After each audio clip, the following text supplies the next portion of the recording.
olhe para mim. Quem aqui é do Senhor? Deixa eu ver, levante a sua mão. Então fala, eu sou do Senhor. Diga, Ele é meu Senhor, Ele é meu Deus. Amém? Ele é o dono da sua vida? Então me responde uma coisa: qual área da sua vida Deus ainda não governa? Olhe para mim. Qual área Deus não governa na minha vida? Essa foi a pergunta que eu fiz para Deus essa semana. Eu disse: Deus, estamos terminando um ano, daqui a pouco, 3 dias, vamos começar um ano novo. Tem alguma área da minha vida que o Senhor ainda não governa? Olhe para mim, tem em mim alguma resistência à sua palavra, à sua voz, à sua vontade, aos seus projetos? Estamos terminando um ano, é um ciclo que está terminando. Vamos começar um ano novo, um ciclo novo. E eu quero que o meu ano novo seja de vida nova. Eu quero que Deus governe todas as áreas da minha vida. Tem mais alguém que quer também? Então diga para Ele: Deus, eu quero e preciso que o Senhor governe todas as áreas da minha vida. Amém? Você pode aplaudir a Deus por isso? Fala isso para Ele: governa a minha vida. É muito normal a pessoa vir para a igreja, mas não entregar ao governo do Espírito Santo, ao governo de Deus, ao governo da palavra. E quando eu falo governo, é Deus fazer o que Ele quer, é Deus cumprir a vontade dEle naquela área da minha vida. Eu vou mostrar para vocês hoje algumas áreas da nossa vida que a gente precisa entregar ao governo do Senhor. Talvez eu vou falar de coisas aqui, você vai dizer: Deus, ô pastor, isso aí Deus governa 100% na minha vida. Só que nós vamos tocar em assuntos aqui hoje, que possivelmente você vai dizer: pastor, me pegou, eu não dou acesso para Deus nisso aí não. E Deus não vai entrar arrombando porta. Por quê, pastor? Não está escrito na palavra: eis que estou à porta e... Ele está batendo, Ele não vai quebrar a porta, Ele não vai arrombar, Ele não vai entrar de qualquer jeito. Ele só vai entrar se nós abrirmos a porta para Ele. Coloque no telão, por favor, Romanos 12, versículo 1, John, por favor. Isso. Olha o conselho do apóstolo Paulo para nós. Portanto, irmãos, peço pelas misericórdias de Deus que ofereçam, olha aí, ofereçam o corpo de vocês como sacrifício vivo. Ele está dizendo assim: ofereça a sua vida para Deus como uma oferta, entrega a sua vida para Deus, se sacrifique na mão de Deus, se renda totalmente, seja um sacrifício vivo, santo e agradável a Deus, porque este é o culto racional. Aqui é isso que a gente tem que, dessa maneira que a gente tem que cultuar a Deus. Esse é o culto racional de vocês. Agora, versículo 2 vai mostrar uma área da nossa vida que talvez Deus não está governando. Qual área, pastor? A nossa mente. Olha lá: não se amoldem ao padrão deste mundo, mas transformem-se pela renovação da sua... Ei, a minha mente não pode ser igual à mentalidade do mundo. Tem gente que veio do mundo para a igreja, mas veio só o corpo. A mente continua a mesma, a mentalidade, a maneira de pensar é a mesma de quando não era de Deus. E Paulo está dizendo: você não pode se amoldar ao padrão desse mundo, mas precisa se transformar pela renovação da sua mente. Agora me pergunta: para quê? Para quê? Para que nós possamos experimentar qual seja a boa, agradável e perfeita vontade de Deus para a nossa vida. Nós só vamos experimentar a vontade de Deus se a gente deixar Deus mudar a nossa mente. Tem alguém me ouvindo aí? Dá um glória a Deus. Levanta a sua cabeça, olhe para cá, olhe para mim. O apóstolo Paulo, quando ele escreve aos Filipenses, no capítulo 4, versículo 8, ele diz assim: tudo que é bom, tudo que é puro, tudo que é amável, tudo que é justo, se algum louvor há, se alguma virtude existe, tudo que for respeitável, seja isso que ocupe o vosso pensamento, e o Deus da paz será convosco. Paulo está dizendo assim: irmãos, a nossa mentalidade, a nossa mente, a nossa cabeça tem que pensar nas coisas dos céus. A gente tem que ter uma cabeça voltada para o céu. Olhe para cá, quando Paulo vai escrever aos Coríntios, no capítulo 2, na primeira carta, ele diz assim: o homem natural não compreende as coisas do Espírito, porque para ele é loucura, mas o homem espiritual discerne todas as coisas, porque este tem a mente de Cristo. Ei, a nossa mente é de quem? Você tem uma mente de quem? A sua mente parece, os seus pensamentos parecem com a mente de quem? Será que nós estamos pensando como Jesus? Será que a gente tem a mentalidade de Jesus? Será que a gente deixou Deus governar os nossos pensamentos? Alguém um dia disse assim: ei, vocês aí na igreja, vocês fazem lavagem cerebral na cabeça das pessoas. Sabe qual que é a minha resposta? Lavar não, irmão, lavar é muito pouco. A gente muda a mentalidade, é muito mais do que lavar, é um novo pensamento. Aqui, sabe o que a Bíblia fala? Que nós temos que ter o mesmo coração, o mesmo propósito e o mesmo pensamento. Agora me responde uma coisa, olhe para cá, você vai entender tudo agora. Como que 500 pessoas, 1.000, 2.000, 3.000, 5.000 pessoas vão pensar a mesma coisa? Vão pensar igual? Como? Pergunta para mim, como? Se todos forem governados pelo Espírito de Deus, vai dar certo. O problema é quando Deus não governa a minha mente. Aí sabe o que acontece? Eu penso diferente, eu quero diferente, eu me posiciono diferente, aí não anda junto, aí não tem acordo, aí nascem divisões e rebeliões dentro da igreja, e o corpo de Cristo é ferido. Deus governa a tua mente? Deus governa teus pensamentos? Deus tem governo, escute, Deus tem o governo da sua cabeça. Normalmente quando o Espírito Santo não governa a nossa mentalidade, o medo vai governar, o mundo vai governar, o diabo vai governar a mente de muita gente. Então hoje, se Deus ainda não tinha governo da sua mentalidade, do seu pensamento, da sua cabeça, deixa Jesus governar a sua mentalidade. Olhe para mim, olhe para mim. Isso é muito forte que eu estou falando, gente. Isso é Bíblia, isso é palavra de Deus. Paulo, quando foi escrever aos Coríntios, de novo, falando de mentalidade, sabe o que ele disse? Irmãos, eu levo os meus pensamentos cativos à obediência de Cristo, porque é Ele que governa a minha vida. Sabe o que Paulo está dizendo quando ele fala que a mente dele está cativa? Ele está dizendo: eu não dou espaço para pensamentos, para filosofias, para questionamentos contra a palavra de Deus. A minha mente é prisioneira de Cristo. Eu penso o que Ele quer que eu penso, eu faço o que Ele quer que eu faço, porque eu sou governado pelo Senhor. A minha palavra hoje, a minha vontade, a minha oração é que essa igreja seja governada por Deus. Diga glória a Deus. Coloque lá, John, Provérbios 4, 23. Provérbios 4, 23. Deixa eu te mostrar uma outra área da nossa vida que a gente precisa entregar ao governo do Senhor.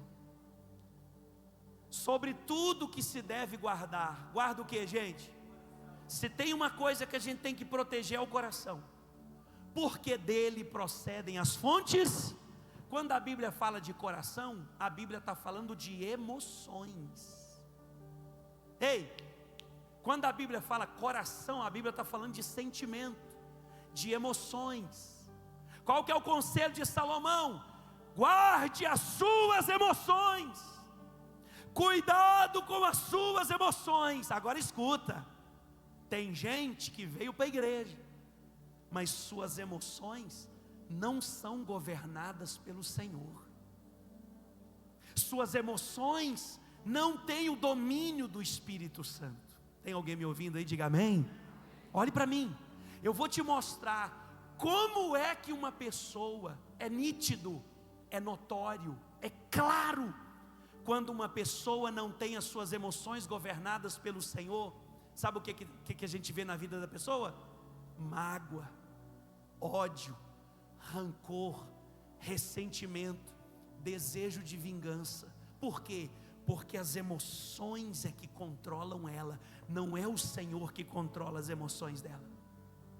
Uma pessoa que não tem suas emoções governadas pelo Senhor, pelo Espírito de Deus, ela vive movida por raiva, por ódio, por mágoa, por ressentimento. Ela quer vingar, ela quer fazer o mal para o outro, ela quer retribuir o que fizeram com ela. A Bíblia diz assim: não se ponha o sol sobre a sua ira. Escute isso, sabe o que significa isso? Não vai dormir, não deixa anoitecer com raiva no seu coração.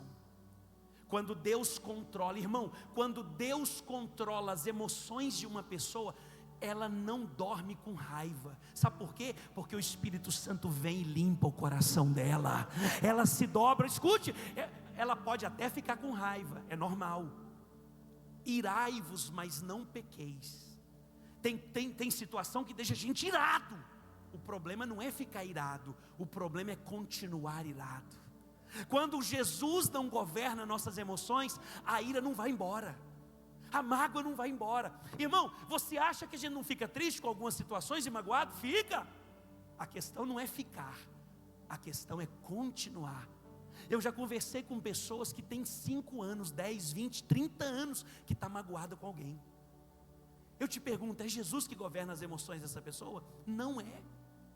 Eu conheço gente que foi traída, ferida, machucada, enganada, e está magoado, e está irado, e está querendo vingar, e diz que é do Senhor.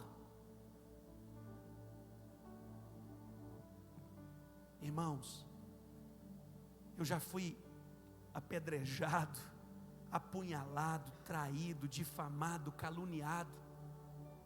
Só que toda noite eu durmo em paz, porque antes de dormir eu oro abençoando quem tentou fazer o mal para mim. Irmãos, por quê? Você acha que eu quero? Eu queria era dar o troco. O Rodrigo, eu é que não dou confiança para o Rodrigo. Mas não é o Rodrigo que mora mais aqui, é o Espírito Santo que guia a minha vida. Quando você conversa com alguém e ele fala assim, eu estou com raiva, ou a pessoa fala assim, eu quero matar ela, eu quero acabar com ele, essa pessoa está dizendo assim, ó, não é o Senhor que governa minhas emoções. Eu fui para a igreja, eu entrei no Evangelho, só que o Evangelho não entrou em mim. Adianta o quê? Tu vir para a igreja, assistir culto, cabeça do mundo, emoções mundanas, controladas pelo mundo. Que história é essa que se pisar no teu calo você não leva desaforo para casa? Que história é essa que não pode mexer com você? É toma lá da cá. Que é isso? Que cristão é esse que tu é? O que Jesus nos ensinou? Bateu de cá? Não tem que vingar. Obrigou a andar 1 milha? Ande 2. Tentou tirar a camisa? Dá também a capa. Não resista. Não resista, entrega suas emoções ao governo do Espírito Santo. Tem alguém ouvindo Deus falar aqui hoje? Diga glória a Deus. Ei, pessoas que não têm suas emoções governadas pelo Senhor, vão viver aprisionadas pelo ódio, pela mágoa, pelo rancor e pelo desejo da vingança. O dia que você encontrar uma pessoa magoada, com raiva, irada, tentando vingar de alguém há muito tempo, fala para ela assim, se for cristão, né? Fala para ela assim, ei, entrega suas emoções ao governo do Senhor, você vai ver que Ele vai te conduzir ao perdão. Quantas vezes que a gente tem que perdoar, que Jesus falou? Quanto que dá isso? 490. Você já perdoou aquela pessoa 490 vezes? Cutuca quem está do lado e fala assim aí. Pergunta agora mexe na ferida, vai. Cutuca e fala assim, ó. Essa mágoa está aí tem quanto tempo? Pergunta para ele, vai. Ei, olhe para mim. Olhe para cá. Deixa eu cutucar você. Deixa eu cutucar. Aqui, ó. Que vida é essa que você tem com Deus? Que tu canta, você escuta a mensagem, você ora, você jejua, mas a mágoa continua aí dentro. Que Deus é esse que você serve? Que Deus é esse que você serve? Que não tem acesso às suas emoções? O que é isso? Que vida é essa de servo de Deus que você está falando que está vivendo? Olhe para mim. Pergunta para você mesmo agora. Eu vou fazer essa pergunta para mim aqui agora. Qual que é a minha diferença de uma pessoa perdida que está lá no mundo? O que eu tenho de diferente dela?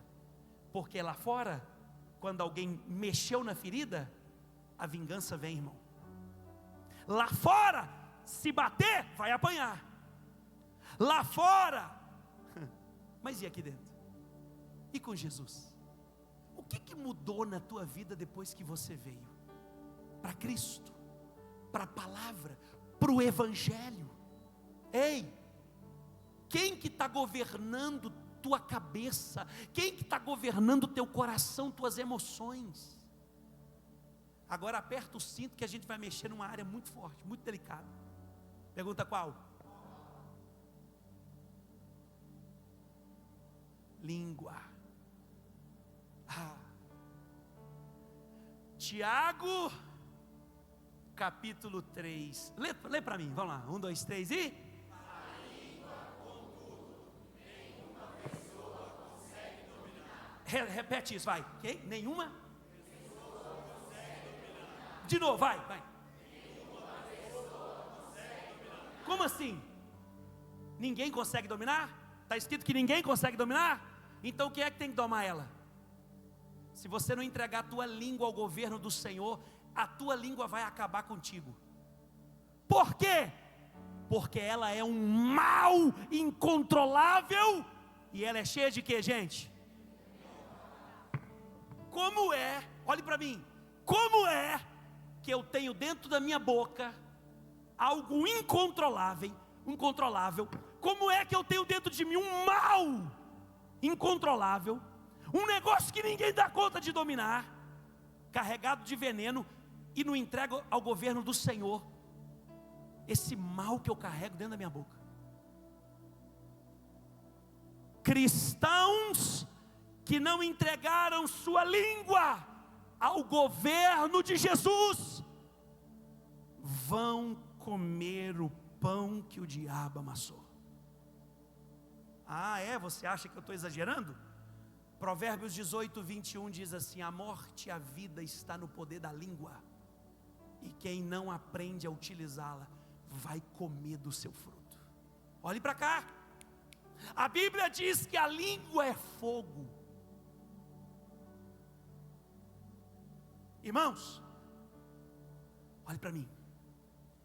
A pessoa vem para a igreja, e aí na hora do culto ela canta, ela dá glória a Deus, ela diz aleluia, ela chama Deus de maravilhoso.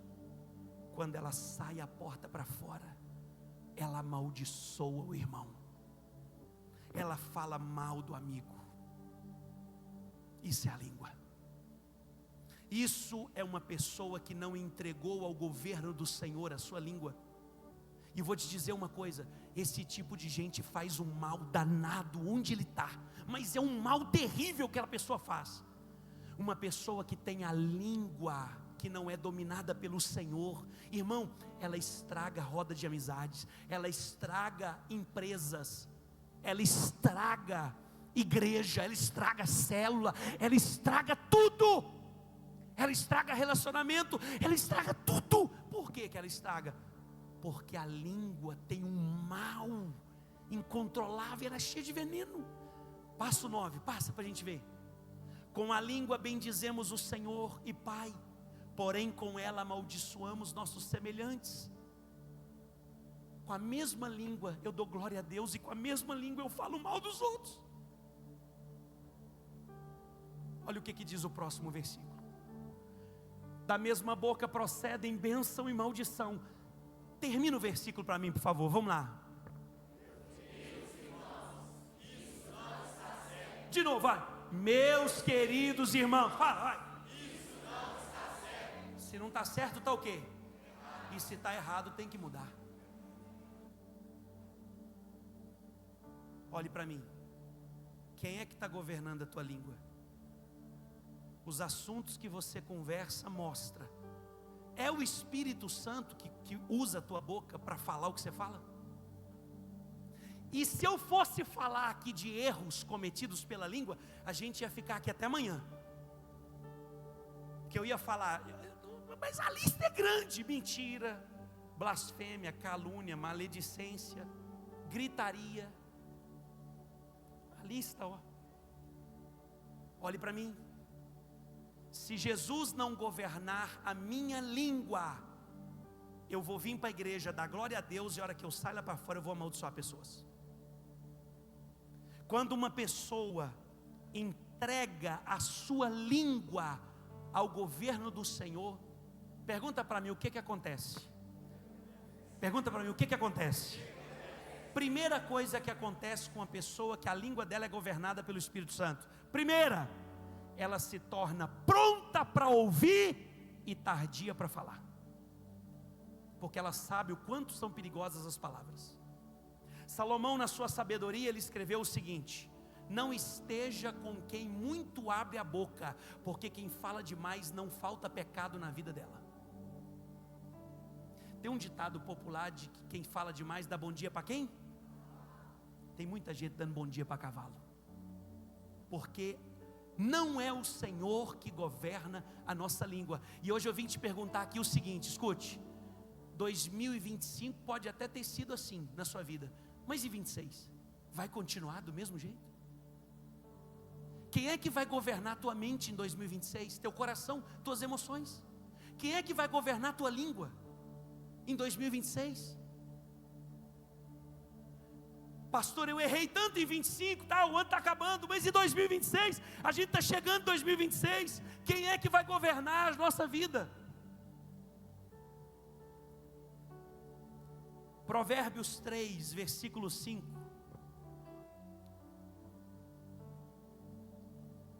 Confia no Senhor de todo o teu coração, e não te apoies, não confia, não se apoie no seu próprio entendimento.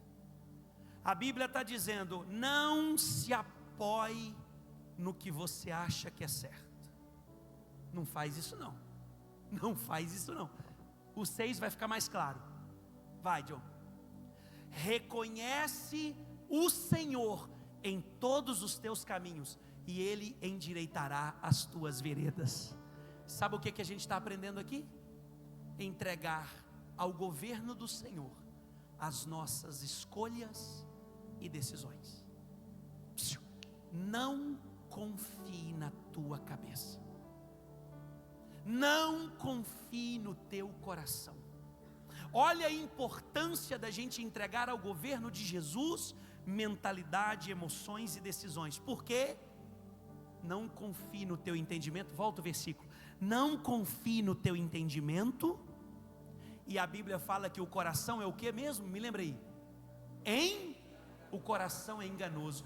Quantas vezes na sua vida que você falou assim: eu estou sentindo que é, e não era coisa nenhuma? Teu coração te enganou. O coração passa cada rasteira, irmão.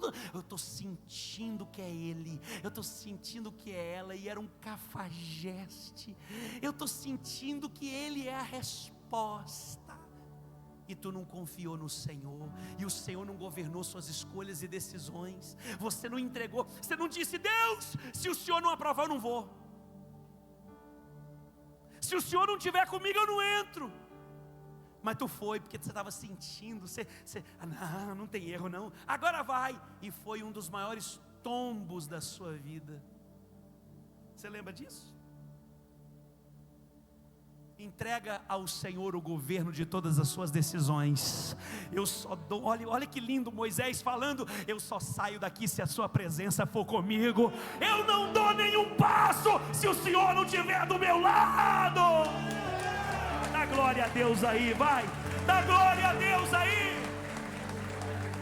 Agora escuta, não faça do Espírito Santo um consultor espiritual. Estou na pior, deixa eu ver o que Deus fala. Não faça de Deus um consultor. Deus não é consultor, Deus é governante, Ele é rei, Ele é Senhor, Ele é soberano, Ele é a majestade santa. Porque tem gente que quando vai decidir, olhe para cá, ele vive a vida dele longe de Deus, aí quando ele vai decidir, ele vai lá. Deixa eu ver o que Deus tem para mim. Que Deus, o que o Senhor tem para mim? Sabe quem que fazia isso? O rei sem a presença, o Saul. O rei sem a presença, o Saul, ele não tinha vida com Deus, Deus não governava nada na vida dele, aí ele fazia Deus de consultor. Deixa eu ver o que Deus tem, deixa eu ver o que Deus fala. Profeta, o que Deus fala? O Urim Tumim, o peitoral do sacerdote, que até mostrei para vocês o negócio com as pedras. O que Deus está falando aí? Não faça de Deus um consultor. Deus quer governar as nossas vidas. Ele quer ser o Senhor das nossas emoções, o Senhor da nossa mentalidade, o Senhor das nossas decisões. Tem alguém recebendo essa palavra? O Senhor da nossa língua. Irmão, uma pessoa que entregou a língua ao governo do Senhor, a Bíblia chama ela de perfeita.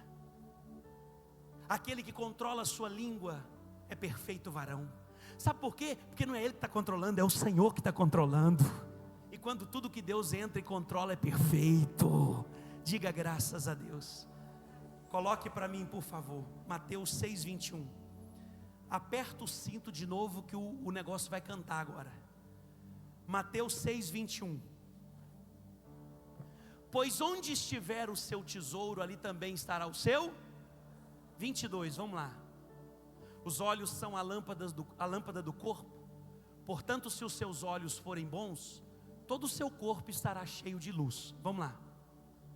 Mas se os seus olhos forem maus, todo o seu corpo estará cheio de trevas.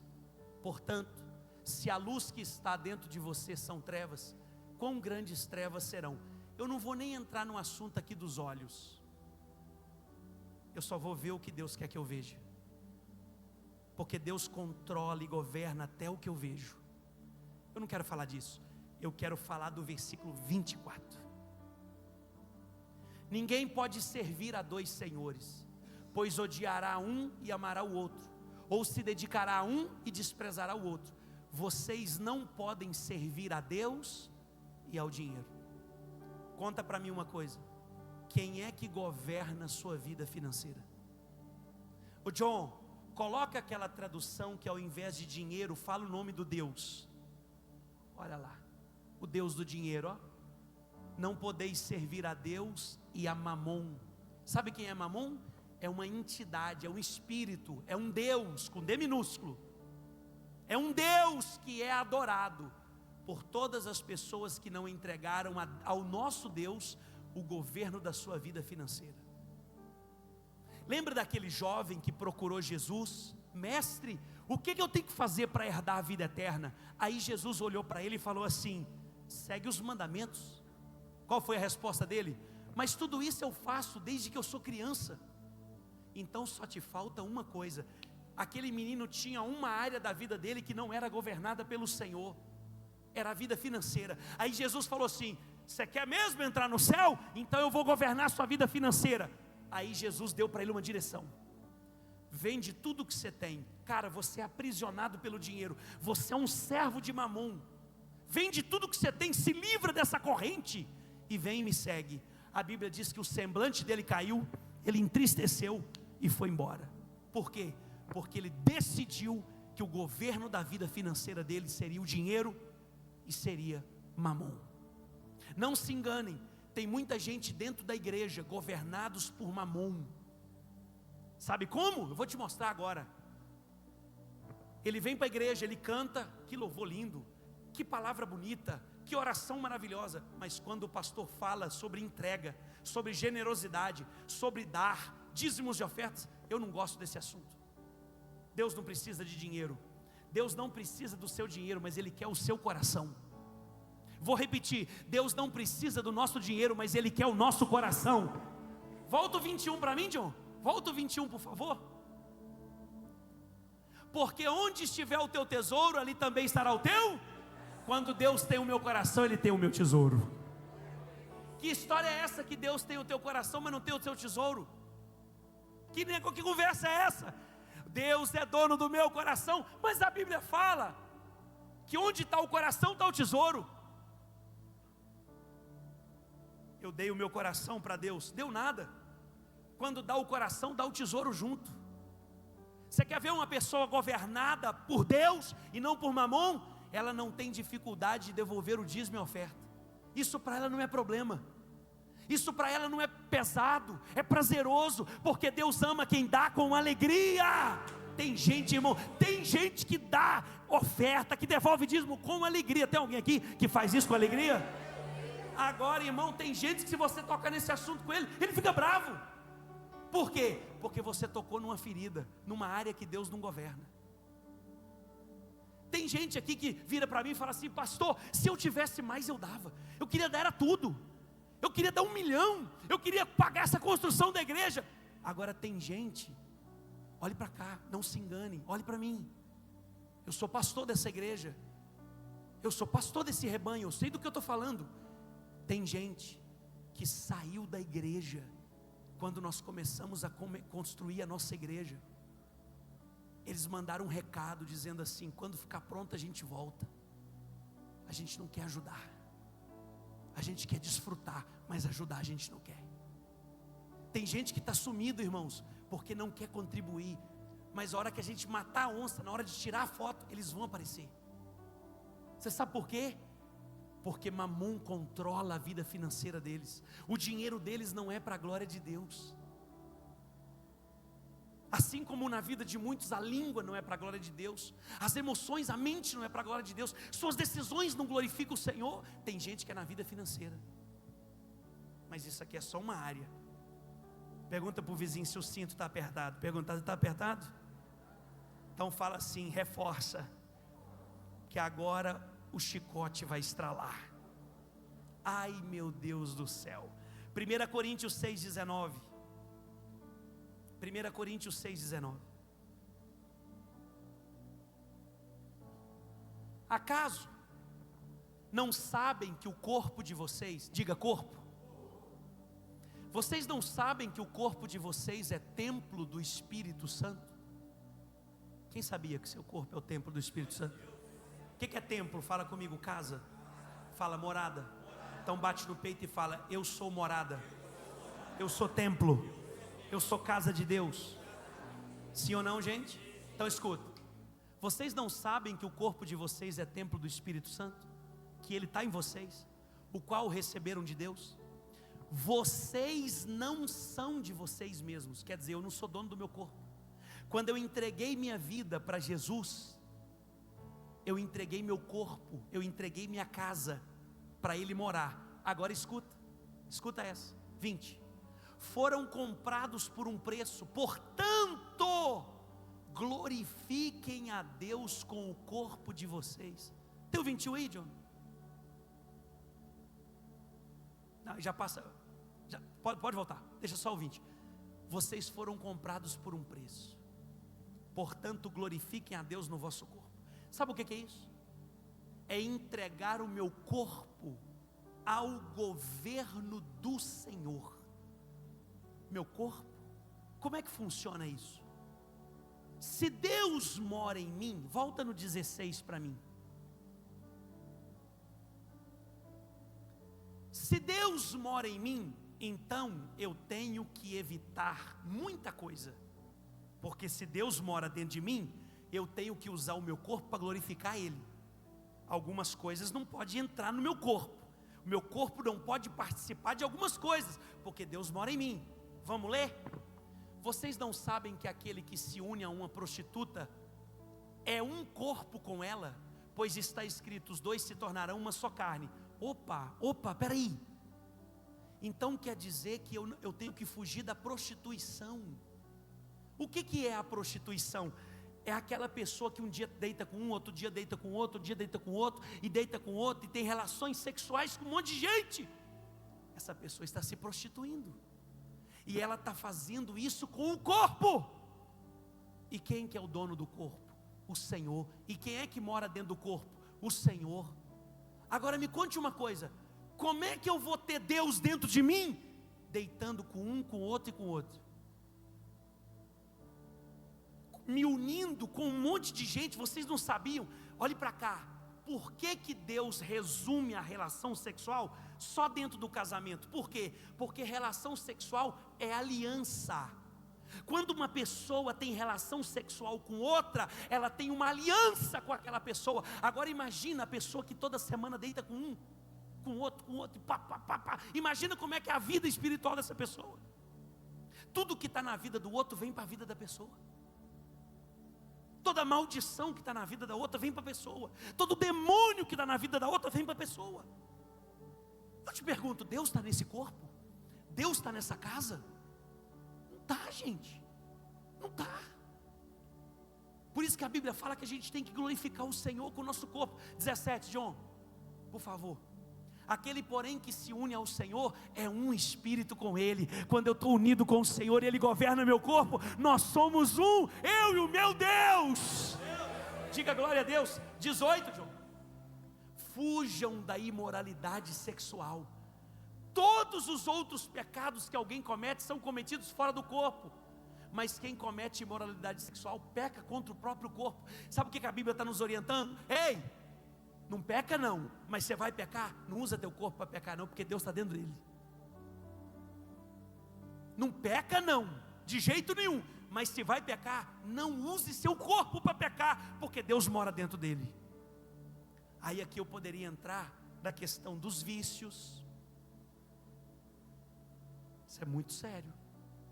O que um vício faz? Ele destrói o corpo. Você já leu o que está escrito num maço de cigarro? Você já leu? Esse produto contém 4.270 substâncias tóxicas. Esse produto provoca câncer. Esse produto provoca esse produto provoca aborto. Esse produto provoca impotência sexual. E eu estou falando de drogas liberadas. Imagina as ilícitas, as que não são liberadas. Então, quando uma pessoa se embriaga, ou fuma, ou se droga, ela está destruindo o corpo. E se ela está destruindo o corpo, ô John, eu acho que está dentro desse capítulo, tem um versículo aí que fala assim, ó: se você destruir o corpo, Deus te destruirá. Vê se está no comecinho, eu não sei se é no versículo 6. Se você destruir o corpo, Deus te destruirá. Procura aí para mim, eu acho que é nesse capítulo, eu não lembro exatamente o versículo. Isso é sério, porque meu corpo é a casa de Deus. Se alguém tentar destruir a tua casa, você vai pegar ele. Se alguém tentar fazer um mal dentro da sua casa, você vai pegar ele. Ah, olha aí, ó, era o 17, era o próximo. Se alguém destruir o templo de Deus, Deus o destruirá, pois o templo de Deus, que são vocês, é santo. Irmão, entrega teu corpo ao governo do Senhor, porque se Deus não governar teu corpo, olhe para cá, sabe quem é que vai governar? As paixões, os desejos carnais, e tu vai afundar na lama do pecado e vai acabar com a tua vida. Entregue o seu corpo ao governo do Senhor. Eu não uso o meu corpo para desonrar a Deus. Eu não uso o meu corpo para envergonhar o Senhor. Eu não posso usar o meu corpo de qualquer forma, porque Deus mora dentro de mim. Tem alguém recebendo isso aí? Dá um glória a Deus, aplaude o Senhor, glorifique o Senhor. E finalizo, Isaías 61, a última palavra que eu quero entregar aqui. Isaías 61, versículo 1. Olha porque que Deus tem que governar a nossa vida. Por quê? E governar todas as áreas. Olha por quê. O Espírito do Senhor Deus está sobre mim. Se Ele estiver sobre a sua vida, dá um glória a Deus aí. O Espírito do Senhor Deus está sobre mim, porque o Senhor me ungiu. Para que Ele me ungiu? Para que Ele me deu o Espírito dEle? Para pregar boas novas aos quebrantados. Enviou-me a curar os quebrantados de coração, a proclamar libertação aos cativos e a pôr em liberdade os algemados. Olha que texto lindo isso aqui. Olha o que Deus quer usar você para fazer. Olha lá, para falar a boa notícia aos quebrantados, para curar os quebrantados de coração, gente com depressão, com angústia, libertar os cativos e pôr liberdade os algemados. Olha o que Deus quer fazer através da sua vida. Versículo 2: para proclamar o ano do favor do Senhor e o dia da vingança do nosso Deus, para consolar a todos que andam tristes. Eu tenho que anunciar que Jesus vai voltar, que um dia Deus vai vingar essa terra. Eu tenho que consolar quem anda triste. Pode passando, versículo 3: a dar a todos os que choram em Sião uma bela coroa. Eu preciso colocar coroa na cabeça das pessoas, ao invés de cinza, óleo de alegria em vez de pranto, manto de louvor em vez de espírito deprimido, e eles serão chamados carvalhos de justiça, plantio do Senhor, para revelar o seu esplendor. Levanta bem alta a tua mão. Por isso que Deus tem que governar todas as áreas da sua vida, porque você vai ser usado para curar, para libertar, para pregar a palavra e anunciar a volta do Senhor. Bata palmas e dê glória. Diga aleluia. Agora escuta, como é que eu vou curar a pessoa se a minha mentalidade não é de Deus? Como é que eu vou curar a pessoa se eu sou governado por trauma, por ferida, por ódio, por mágoa, por vinho? Como é que eu vou ajudar pessoas? Como é que eu vou pregar as boas notícias se eu só sei de falar de coisa ruim? Se a minha língua só sabe falar da vida dos outros, falar de desgraça, de que gente caiu, que gente pecou, que gente errou, que dá notícia ruim? Como é que eu vou anunciar coisa boa se eu sou governado pelo mal? Irmãos, se a gente não entregar a nossa vida ao governo do Senhor, primeiro que a nossa vida vai ser uma destruição, e nós não vamos ser bênção na vida de ninguém. Você não vai ser bênção na sua casa, você não vai ser bênção no seu trabalho, você não vai ser bênção na igreja. Nós vamos viver aquelas pessoas que não vão ser aquela pessoa que vai ficar dependendo dos outros. Ora por mim, me ajuda aí, me empresta aí, tem dó de mim. Mas quando Deus governar, mentalidade, vai levantando a mão e vai recebendo. Mentalidade, emoções, a língua, o dinheiro, as decisões, o corpo e tudo que a gente tem, nós vamos ser bênção para a vida das pessoas, porque seremos templo e morada do Espírito Santo. Ele vai governar tudo na nossa vida. Fica de pé dando glória a Deus aí.